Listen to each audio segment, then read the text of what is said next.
আলহামদুলিল্লাহ ওয়াসসালাতু ওয়াসসালামু আলা রাসূলিল্লাহ আম্মা বা'দ। সম্মানিত ভাইরা, আল্লাহ রাব্বুল আলামিনের কোটি কোটি শুকরিয়া যে আমরা আজকে আল্লাহ রাব্বুল আলামিনের গুণগুলো বোঝার জন্য বসে আছি। আল্লাহ রাব্বুল আলামিন আমাদের সৃষ্টিকর্তা, আমাদের খালিক এবং রাজিক, তার সিফাত কি, তার গুণ কি, তার বৈশিষ্ট্য কি, তাকে চেনা। আমরা জানি যে একজন আব্দ হিসাবে সবচেয়ে বড় দায়িত্ব হলো তার রবকে চেনা। আমরা তার গোলাম, অতএব আমার মনিবকে চেনা, তার গুণ কি, তার মহত্ব কি, তার বড়ত্ব কি, তিনি কতটুকু শক্তিধর, তার কি কি আছে তা জানা। এগুলো একজন আব্দের যত জ্ঞান আছে তার মধ্যে সর্বোত্তম জ্ঞান, সর্বশ্রেষ্ঠ জ্ঞান। প্রিয় ভাইরা, আল্লাহ রাব্বুল আলামিনের নাম এবং গুণগুলো নিয়ে এ যাবৎ পর্যন্ত যা লেখা হয়েছে তার মাঝে সবচেয়ে ছোট্ট এবং গুরুত্বপূর্ণ গ্রন্থ হলো আল কাওয়াইদুল মুসলা, উত্তম নিয়ম যা আল্লাহর গুণ এবং নামকে চেনা যায়। সম্মানিত ভাইরা, এই গ্রন্থের আমরা একটি পাঠ শেষ করেছি, তা হলো আল্লাহ রাব্বুল আলামিনের নামগুলো বোঝা। এরপর দ্বিতীয় পাঠে আমরা আছি, তা হলো আল্লাহর গুণগুলো বোঝা। তো আল্লাহর গুণগুলো বোঝার আজকে আমরা শেষ আলোচনা করব। বিগত দিনে যা আলোচনা করেছি, এরপর আজকে আলোচনা করব যে আল্লাহ রাব্বুল আলামিনের গুণগুলো দুই ভাগে বিভক্ত। একটা হলো সুবুতিয়া, আর একটা হলো জাতিয়া, আর একটা হলো ফি'লিয়া। সুবুতিয়া আর সালবিয়া, একটা হলো হাবাচক নাবাচক, এটা আমরা গত ক্লাসে আলোচনা করেছিলাম। আর আজকে আলোচনা হবে যে আল্লাহ রাব্বুল আলামিনের গুণগুলো, একটা হলো জাতিয়া, আর একটা হলো ফি'লিয়া। তো জাতিয়া এবং ফি'লিয়া,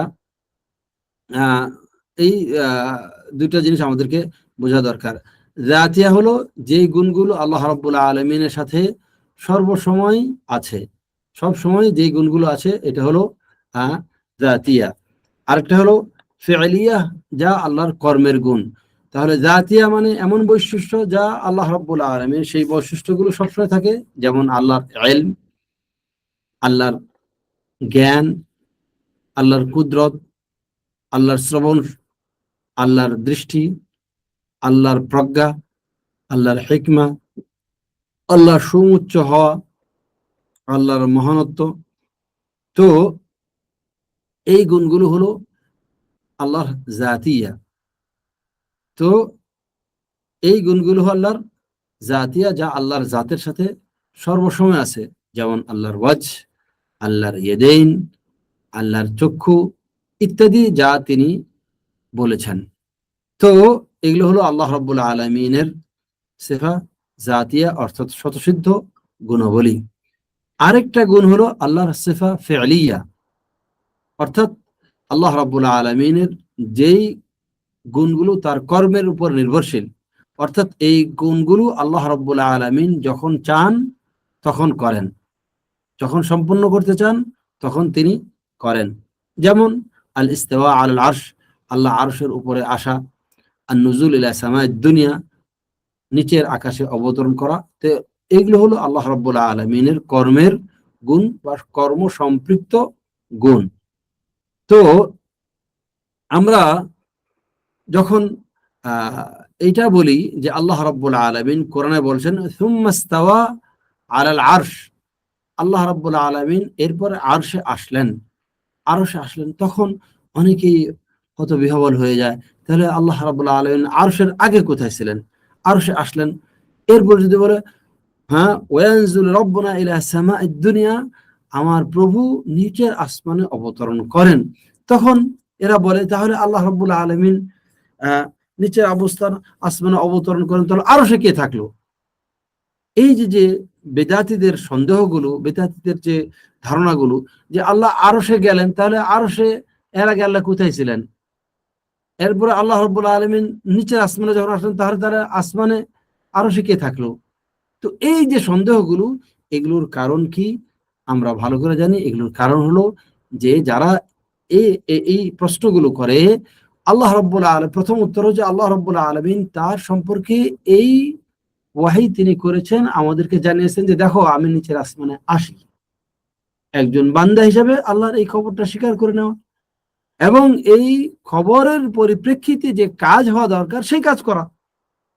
এখন আমি বলতে পারি যে আল্লাহ তুমি আমার কাছে আসো, তাহলে অন্য জায়গায় কে যায়, তুমি এর আগে কোথায় ছিলে?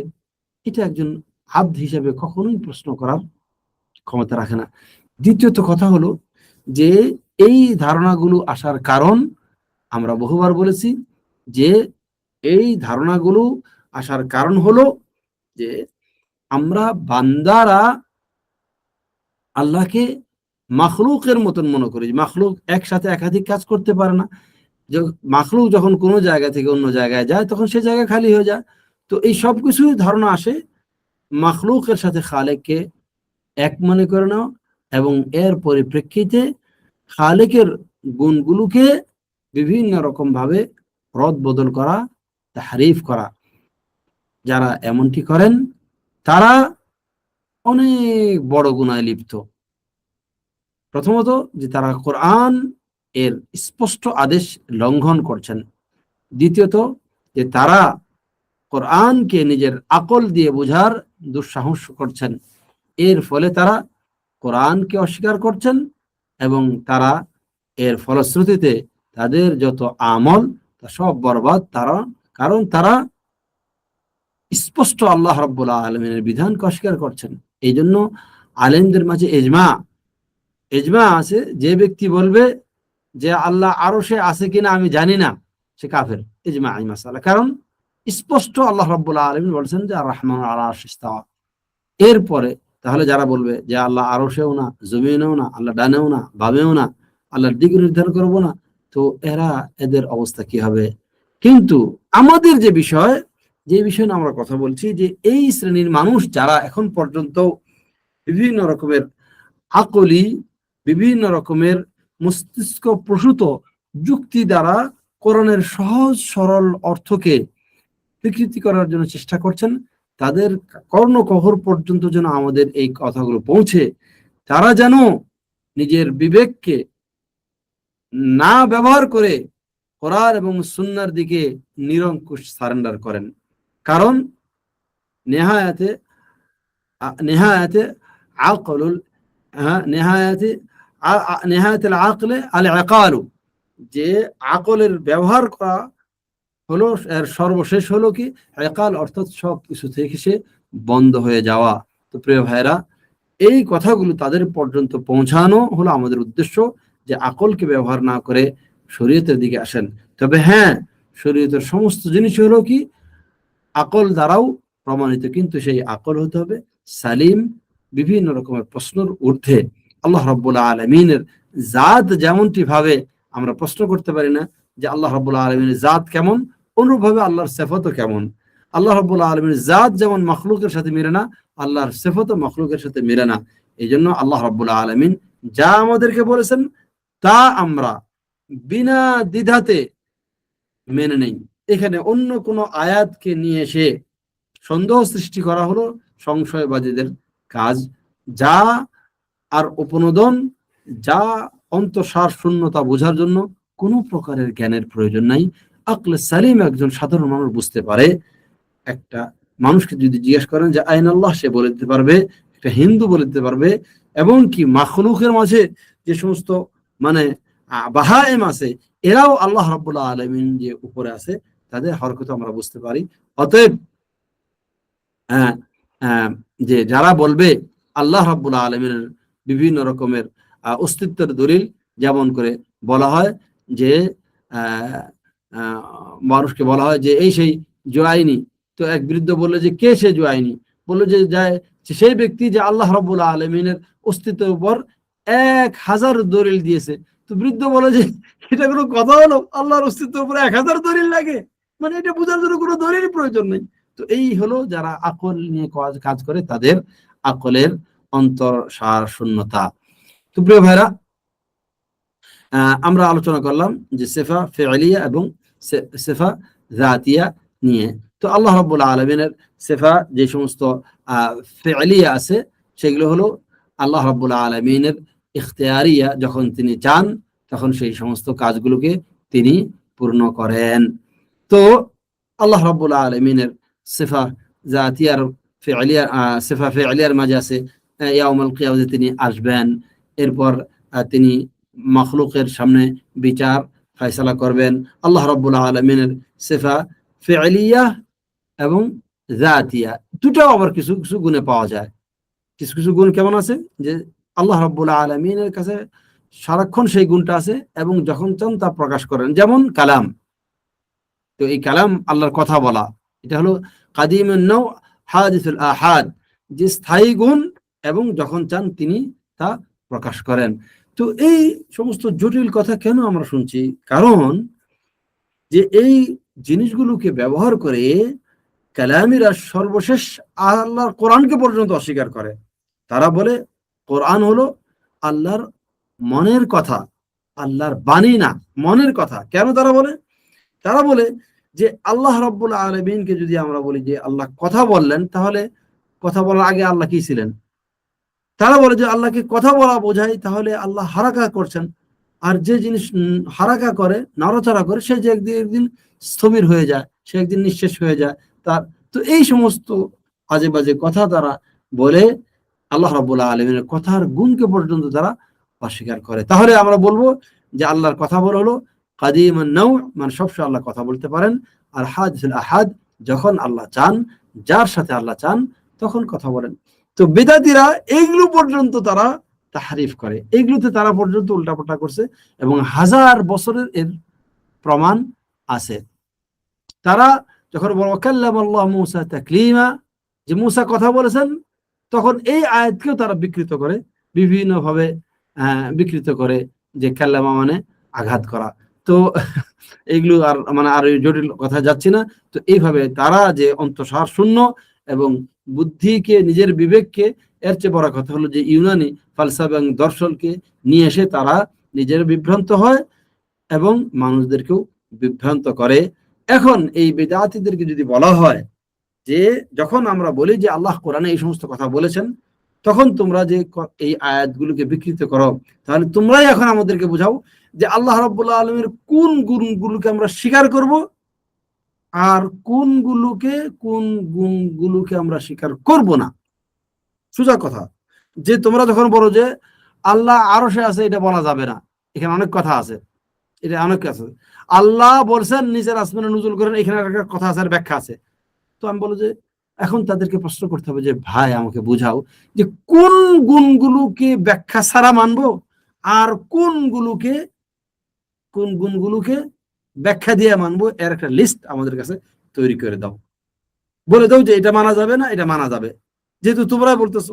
তো তোমাদের এই কথায় বোঝা যাচ্ছে যে রাসূলুল্লাহ সাল্লাল্লাহু আলাইহি ওয়াসাল্লাম এগুলোকে আমাদেরকে বোঝায় যাননি যে দেখো কোরআনে আছে, কিন্তু সরাসরি তোমরা মেনে নিও না। কোরআনে যদি এই কথাগুলোকে সরাসরি মেনে নাও, তাহলে তোমরা দেহবাদী হয়ে যাবে।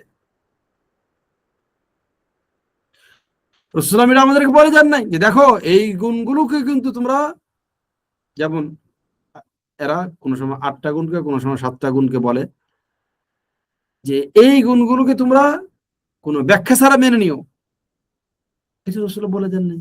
এই ব্যাপারে কিছুই বলে দেন নাই। তার মানে কি, যে এই বেদাতীরা সারাক্ষণ রেসালাতের কথা বলে, তাহলে রেসালাতের কি গুরুত্ব থাকলো যে রাসূল সাল্লাল্লাহু আলাইহি ওয়াসাল্লাম তো আমাদেরকে বলে গেলেন না, আস্তাগফিরুল্লাহ, এই জন্য তোমাদেরকে নতুন করে বের করতে হলো। আচ্ছা তোমরা যে বের করেছো, এরা আমাদের একটা লিস্ট দাও, লিস্টগুলো প্রমাণ দাও যে এই কারণে কোরআনকে ব্যাখ্যা করতে পারে, এই কারণে ব্যাখ্যা করা হবে না। প্রিয় ভাইরা, এরপর আসুন যে আল্লাহ রাব্বুল আলামিনের গুণগুলো বোঝার ষষ্ঠ নীতি হলো যে এই গুণগুলো বোঝার ক্ষেত্রে 4টি জিনিসকে খেয়াল রাখতে হবে। এই 4টি জিনিস যদি খেয়াল রাখি তাহলে কোনো সমস্যা হবে না। এবং বেদাতীরা এই 4টি জিনিসকে না বোঝার ফলে তারা সারাদিন পেরেশান হয়ে আছে যে কিভাবে আল্লাহর নাম এবং গুণগুলোকে বিকৃত করবে, বিভিন্ন রকমের তাফসীর করবে, বিভিন্ন রকমের ব্যাখ্যা দিবে। এই 4টি জিনিস তারা বুঝতো, তাহলে তাদেরকে এত কষ্ট করতে হতো না। প্রিয় ভাইরা, আহলুল ইলমরা, উলামারা সব জিনিস তৈরি করে দিয়ে গেছেন। বেদাতীরা যেন মানুষদেরকে বিভ্রান্ত না করতে পারে, তারা বিভ্রান্তি থেকে উঠতে পারে, এই জন্য আলেমরা সূক্ষ্ম থেকে সূক্ষাতি বিষয়গুলো পর্যন্ত বিস্তারিতভাবে অনেক নীতিমালা দিয়ে রেখে গেছেন, যেন আমাদের কষ্ট না হয়। এরপরও যদি আমরা কোরআন এবং সুন্নাহ বুঝতে কষ্ট করি, কোরআন এবং সুন্নাহ বোঝার জন্য সালাফদের তরিকা না নেই, তাহলে বিভ্রান্ত হলে, কোরআন পড়ে যদি আমরা বিভ্রান্ত হয়ে যাই, কোরআন পড়ে যদি গুমরাহ হয়ে যাই, কোরআনের হাফেজ হয়ে, হাদিসের হাফেজ হয়ে যদি আমরা দিন বিবর্জিত হয়ে পড়ি, তাহলে দোষ তো সেটা কোরআন সুন্নাহ না, দোষ হলো আমাদের। প্রিয় ভাইরা, কোরআন সুন্নাহ বোঝার জন্য এত বিস্তারিত আলোচনার প্রয়োজন নাই। কোরআন সুন্নাহ বোঝার জন্য এই বেদাতীদের ভাইরাস থেকে মুক্ত থাকাই বড় দরকার। এই জন্য যদি কিতাব এবং সুন্নাহ বুঝতে কেউ চায়, আমাদের এই সমস্ত আলোচনা যদি কেউ না শুনে, তার কোনো সমস্যা নাই। কিন্তু সমস্যা হলো তখন যখন নেটে, যখন বেদাতীদের প্রতিষ্ঠান সারা দেশ ছড়িয়ে আছে, সারা দুনিয়া ছড়িয়ে আছে, তখন হলো সমস্যা যে এরা কোথায় যাবে, যেখানে যায় সেখানেই কোনো না কোনো বেদাতীর খপ্পরে পড়ে যায়। এই জন্য আমাদের এই জটিল কথাগুলো আপনাদেরকে জানাতে হচ্ছে। তো প্রিয় ভাইরা, যেটা বলেছিলাম যে ষষ্ঠ নীতি হলো যে বড় বড় দুইটি বিপদ থেকে বাঁচতে হবে।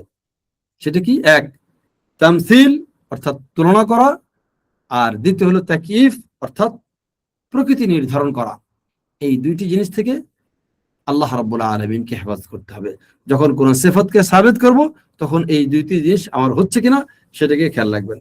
কোন বেদাতীদেরকে বলবো যে আমাদের এই আলোচনা যদি কোনো ভুল পান, তাহলে আমাদেরকে ধরিয়ে দেন, বা সালাফদের এই নীতিমালায় যদি কোনো ভুল পান, তাহলে এগুলোকে ধরিয়ে দেন।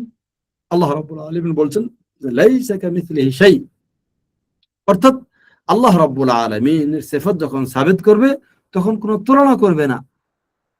আল্লাহ বলছেন আফামা ইয়াখলুকু কামা লা ইয়াখলুকু আফলা তাযাক্কারুন, যে সৃষ্টিকর্তা আর যে সৃষ্টি করে না সে কি সমান? আল্লাহ বলছে হাল তা'লামু লাহু সামিয়া, আল্লাহর কি কেউ সমকক্ষ পাচ্ছ? এর মানে যে আল্লাহ রাব্বুল আলামিনের সিফাত এবং গুণ স্বীকার করার সময়, সাবিত করার সময় কোনো তামসিল অথবা কোনো উপমা, কোনো সাদৃশ্য বলা যাবে না। আল্লাহ রাব্বুল আলামিনের কোনো তুলনা করা যাবে না। এই জিনিসগুলো আমরা যৌক্তিকভাবে বুঝতে পারি, এই জিনিসগুলো কোরআন এবং সুন্নাহ থেকে বুঝতে পারি, এবং এই জিনিসগুলো বোঝার জন্য আমাদের অতিরিক্ত কোনো মেহনতের প্রয়োজন নাই।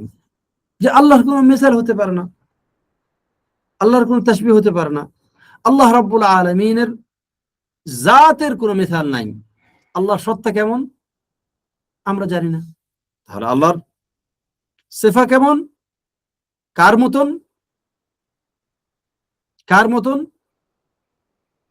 আল্লাহর হাত কার মতন, আল্লাহর মতন, সেটা আমরা জানি না। কিন্তু আল্লাহর মতন আল্লাহর হাত, এইটা না বুঝতে পেরে আমরা যদি বলি যে আল্লাহর হাত কুদরত, তাহলে তো আরো ডেঞ্জার চলে গেলাম। আল্লাহর হাত আল্লাহর মতন, আল্লাহর জাত যেমন, আল্লাহর সিফাত তেমন। এই জন্য আলেমরা বলছেন যে আল্লাহকে তামসিল করা যাবে না, কোনো মিসাল দেওয়া যাবে না, হাতের কোনো মিসাল নাই। অনুরূপভাবে তাকিফ মানে প্রকৃতি বর্ণনা করা যাবে না। আল্লাহ রাব্বুল আলামিন কিভাবে নুজুল করেন? ভাই, আল্লাহ যদি বাংলাদেশে এখন তা সৌদি আরবে কিভাবে নাজিল হন? আল্লাহ আরশে কিভাবে গেলেন? বলেন যে আল্লাহর জাত যেমন, আল্লাহর সিফাতও এরকম। এখন সোজা জিনিস যে পাখিও নামে, পিঁপড়াও নামে, মানুষও নামে, প্লেনও নামে, সব নামও তো এক না। এটা যদি এক মাখলুক আরেক মাখলুকের মাঝে এত তফাৎ হয়, তাহলে খালেক মাখলুকের তফাৎ অনেক বড়। কিন্তু এই সহজ কথা বুঝতে না পেরে যদি আমরা বলি যে আল্লাহর নুজুলকে ক্যান্সেল করে দেই, তার চেয়ে বলি যে আল্লাহর রহমত নাজিল হয়, কেমন হলো? আল্লাহর আশা আর ফেরেশতার আশা, আল্লাহর ফেরেশতা নাজিল হন, শেষ পরে আল্লাহর ফেরেশতা নাজিল হন। তো প্রিয় ভাইরা, আমাদের কথাগুলো ছোট না, মারাত্মক ব্যাপার, যেখানে আমরা আল্লাহ রাব্বুল আলামিনকে চিনতেই ভুল করলাম, আল্লাহ রাব্বুল আলামিনকে চিনতে পারলাম না। তাহলে যেই সত্তাকে আমরা চিনতে পারলাম না, সেই সত্তার ইবাদত আমরা কিভাবে করব? সেই সত্তাকে আমরা কিভাবে মানব যে সত্তার গুণ বুঝতে পারলাম না? বরং আল্লাহ রাব্বুল আলামিনের গুণগুলোকে আমরা সম্পূর্ণ বিকৃত করে অন্য কিছু নিয়ে আসলাম। এই জন্য তো আমরা রাত্রে শেষ প্রহরেও জাগি না। এই জন্যই আল্লাহ রাব্বুল আলামিনের সাহায্যতেও আমাদের আস্থা নাই, কারণ আল্লাহকে আমরা চিনতে পারিনি। প্রিয় ভাইরা, সর্বশেষ আলোচনা হলো যে আল্লাহ রাব্বুল আলামিনের নাম, আল্লাহ রাব্বুল আলামিনের গুণ, এগুলো হলো তাওকীফি, অর্থাৎ আল্লাহ রাব্বুল আলামিন যেভাবে বলেছেন ওভাবে। কোন মানুষ কোরআন হাদিস গবেষণা করে, চিন্তা ভাবনা করে আল্লাহর কোন গুণকে আবিষ্কার করতে পারবে না, আল্লাহ রাব্বুল আলামিনের কোন নামকে আবিষ্কার করতে পারবে না। তো এটা হলো আল্লাহ রাব্বুল আলামিনের গুণের ক্ষেত্রে ফাইনাল কথা, যে আল্লাহ রাব্বুল আলামিন যেভাবে তিনি বলেছেন আল্লাহ রহমান আর রহমান আলা আরশ ইস্তাওয়া, ইস্তাওয়া আল্লাহর গুণ বলেছেন, আল্লাহ আরশে মুস্তাবি আছেন। ইয়ানজিলু রাব্বুনা ইলা সামাঈদ দুনিয়া হিনা ইয়াবকা থুলুথুল লাইল, আল্লাহ রাব্বুল আলামিন আমাদের রব প্রতি রাত্রে রাত্রের তৃতীয় অংশে প্রথম আকাশে অবতরণ করেন। আল্লাহর গুণ যেভাবে বলেছেন তেভাবে ওইভাবে মেনে নেওয়া। ওয়াজাআ রাব্বুকা ওয়াল মালাকু সাফফান সাফফা, যে তোমার রব আসবেন, ফেরেশতাগণ সারিবদ্ধভাবে আসবেন, আল্লাহর গুণ স্বীকার করে নিতে হবে। ইন্না মিনাল মুজরিমিনা মুনতাকিমুন, আল্লাহ বলছেন যে আমি অপরাধীদের কাছ থেকে প্রতিশোধ গ্রহণ করব। কিভাবে গ্রহণ করবেন তিনি জানেন। এইটা এখন আমি অন্য কোন নাম, অন্য কোন গুণ আমি নিজে গবেষণা করে কোন ইমামদের কথায়, কোন শায়েখ মাশায়েখের কথায়, কোন বড় মুফতির কথায় বের করতে পারি না। সে যত বড় হোক, যত বড় ইমাম হোক না কেন, এটা কোন সাহাবীর দায়িত্ব না, এটা নবী রাসূলদেরও দায়িত্ব না, বরং আল্লাহ স্পষ্টভাবে বলে গেছেন, রাসূল সাল্লাল্লাহু আলাইহি ওয়াসাল্লাম কিছু বলে গেছেন, এবং তাও রাসূল যা বলেছেন সেটা ওয়াহী, তিনি গবেষণা করে বলেননি, সাহাবীরা কোনো গবেষণা করেননি। এরপর থেকে কিয়ামত পর্যন্ত আল্লাহর কোনো গুণ কেউ গবেষণা করে বেরও করতে পারবে না, কমাতেও পারবে না, বাড়াতেও পারবে না, এগুলোর কোনো ব্যাখ্যাও দিতে পারবে না, এগুলোর কোনো রং ভঙ্গ করতে পারবো না, এগুলোকে অস্বীকার করতে পারবো না, এগুলোর তাবিল করে বলতে পারবে না যে আল্লাহ সর্বত্র বিরাজমান, আল্লাহর কুদরতি হাত, আল্লাহর রহমত নাজিল হন, হ্যাঁ হ্যাঁ ফেরেশতারা কিয়ামতের দিনে আসবেন, ইত্যাদি কথা বলা যাবে না। সাবধান সাবধান, এবং বিশ্বাস রাখতে হবে যে আল্লাহর নজুল হন, আল্লাহ আরশে আছেন, আল্লাহ রাব্বুল আলামিন সাহায্য করেন, আল্লাহ রাব্বুল আলামিনের গুণ আছে, আল্লাহর সিফাত আছে, আল্লাহর বৈশিষ্ট্য আছে, তিনি জড় না। এই সমস্ত কিছু যেভাবে কোরআনে যেভাবে আছে, যতটুকু আছে ওভাবেই কোন রকমের বিকৃতি, কোন রকমের রঙ্গভঙ্গ, কোন রকমের তাবিল তাফসির এবং কোন রকমের অস্বীকৃতি ছাড়া সম্পূর্ণ গ্রহণ করে নাম হলো আমাদের ইমানি দায়িত্ব।